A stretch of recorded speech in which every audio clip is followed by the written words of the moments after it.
नमस्कार। M Surabha agro के digital page में आप लोगों का स्वागत है।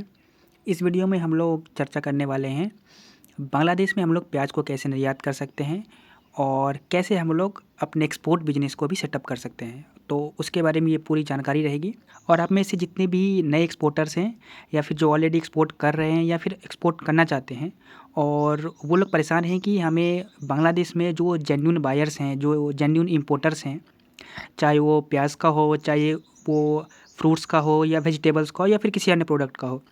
तो हम लोगों ने 4 कैटेगरी प्याज का, फ्रूट्स का, वेजिटेबल्स का और फूड बेवरेज का, ये 4 प्रोडक्ट का हमने जो जेन्युइन जितने भी इम्पोर्टर्स और बायर्स हैं उनकी लिस्ट नीचे दी है।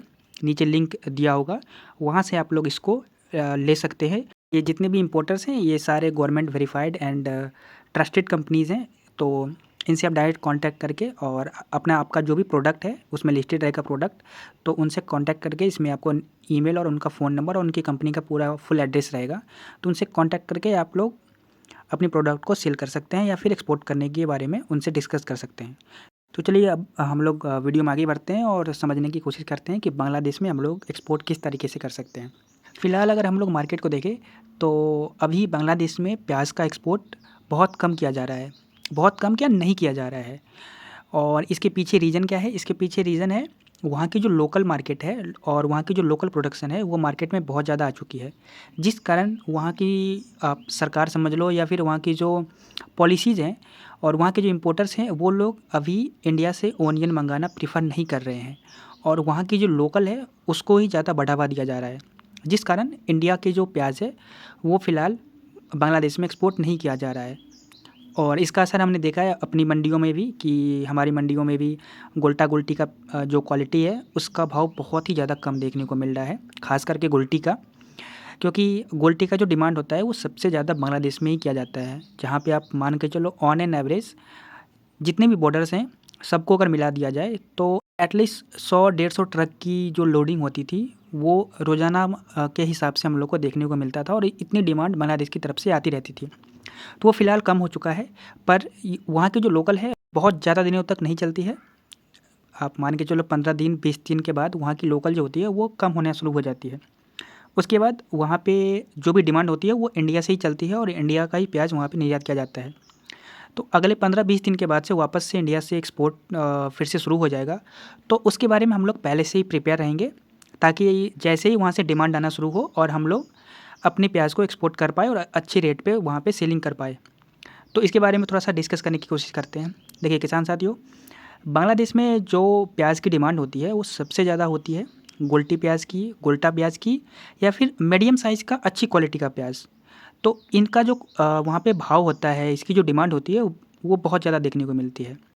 और गोल्टा गोल्टी या फिर मीडियम साइज़ की प्याज की डिमांड ज़्यादा होने की वजह से हम लोग का जो इन्वेस्टमेंट होता है वो भी बहुत ज़्यादा ही कम होता है कंपेयर टू अदर कंट्रीज़ जो भी प्याज इंपोर्टिंग कंट्रीज़ हैं इंडिया से। वहाँ पे अगर हम लोग देखें तो उसके मुकाबले बांग्लादेश में प्याज का निर्यात करना थोड़ा-सा सिंपल है एंड थोड़ा-सा कम इन्वेस्टमेंट वाला है। जिस कारण बहुत सारे जो नए इम्पोर्टर्स होते हैं या फिर जो ऑलरेडी कर रहे हैं, वो अपनी वॉल्यूम बांग्लादेश की तरफ ज़्यादा से ज़्यादा बढ़ाने की कोशिश करते हैं, क्योंकि यहाँ पे इन्वेस्टमेंट हम लोग का थोड़ा-सा कम होता है।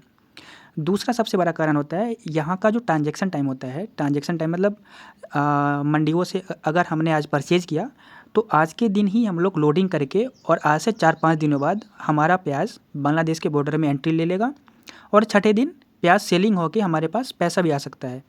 तो इसका जो पूरा एक सर्कल होता है सेलिंग का, बाइंग का एंड कलेक्शन का, ये बहुत ही कम टाइम का होता है और बहुत ही सरल होता है। जिस कारण जो भी इन्वेस्टर्स हैं, जो भी एक्सपोर्टर्स हैं, उनके लिए ट्रेड करना थोड़ा-सा आसान हो जाता है।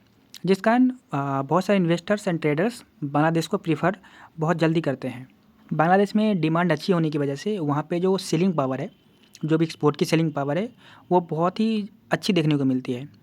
यानी कि अगर आप मान के चलो 1 ट्रक या 2 ट्रक आपने एक्सपोर्ट किया, तो वहाँ का इतना कैपेसिटी होता है कि सिंगल डे में आपका पूरा का पूरा ट्रक सेल हो सकता है और अच्छे रेट पे सेल हो सकता है। वहाँ पे बाज़ार जो चलती है उसी भाव पे आपका पूरा का पूरा ट्रक सेल हो सकता है। बांग्लादेश में निर्यात करने का 2 तरीका है, एक होता है कमीशन बेसिस, एक होता है फ़िक्स प्राइस। तो आप लोग दोनों ही ट्राई कर सकते हैं। कभी कभी कमीशन बेसिस फ़ायदेमंद होता है, कभी कभी फिक्स प्राइस फ़ायदेमंद होता है। तो ये दोनों कब हमें करना है, जब कमीशन बेसिस पे आप करना चाहो उस टाइम अगर मार्केट में डिमांड ज़्यादा होती है, सप्लाई कम होती है, तो कमीशन बेसिस पे करने पे हम लोग को ज़्यादा फ़ायदेमंद होता है।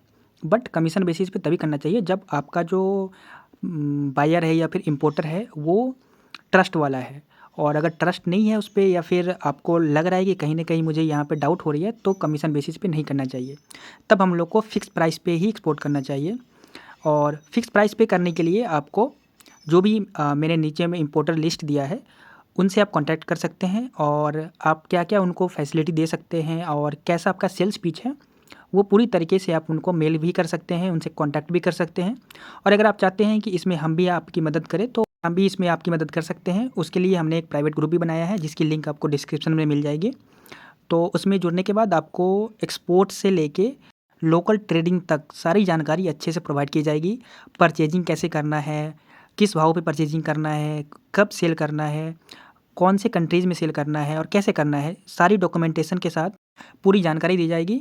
और जितनी भी तरीके हो सकते हैं आपकी कंपनी को प्रमोशन करने का और अपनी जो भी कंपनी है उसको कैसे हम लोग अपने बायर्स तक पहुंचा सकते हैं, उसके बारे में पूरी जानकारी हम लोग प्रोवाइड करेंगे। तो उसका लिंक नीचे दिया होगा, तो वहाँ से भी आप लोग चेकआउट कर सकते हैं और हमारे साथ जुड़ सकते हैं।